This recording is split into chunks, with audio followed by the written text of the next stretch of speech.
আসসালামু আলাইকুম। ভালো আছেন? আচ্ছা, কি নাম বোন আপনার?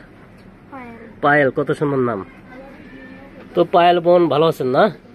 আচ্ছা বোন, এই যে ক্যামেরার সামনে এসেছেন, কি কারণে এসেছেন?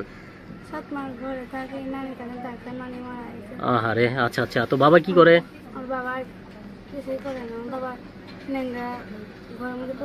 আচ্ছা, কয় ভাই বোন আপনারা? আপনি একাই? আচ্ছা, তো এখন আপনার বাবা ঘরে পড়ে আছে? আচ্ছা, তো কি আপনি কি লেখাপড়া করেছেন নাকি?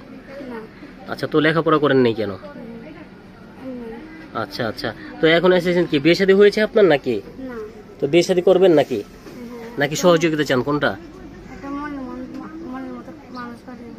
আচ্ছা আচ্ছা। তো আপনি তো মানে অনেক সরল সোজা না? আচ্ছা, তো একজন মনের মতো মানুষ চাচ্ছেন। আচ্ছা, তো কেউ কি আপনার জীবনে আসেনি? আচ্ছা, কোথায় থাকেন আপনি? এখানে জায়গার নাম কি?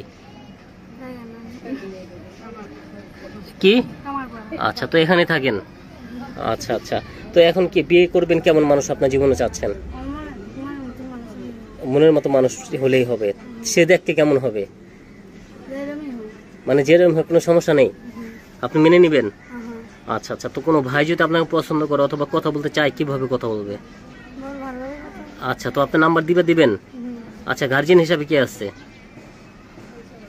বাবা? আচ্ছা, এই যে প্রতিবেদন এসেছেন, আপনার বাবা জানে? তো বাবাকে বলবেন না? বলবেন। আচ্ছা, তো বাবাকে জানাবেন, ঠিক আছে? না জানালে তো হবে না, গার্জিয়ান তো আপনার বাবাই না? আচ্ছা আচ্ছা। তো আপনি কি কাজ করেন? হাতের কাজ কি বানাতে পারেন?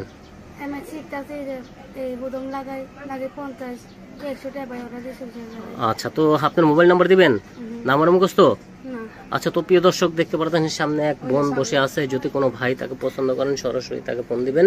তিনি অনেক অসহায় বলে প্রতিবেদনে এসেছে, মা নেই, বাবার সাথে থাকে, সরাসরি কথা বলবেন। আচ্ছা, তো বিয়ে করলে কিন্তু দর্শকের যাচাই বাছাই করে আপনার বাসায়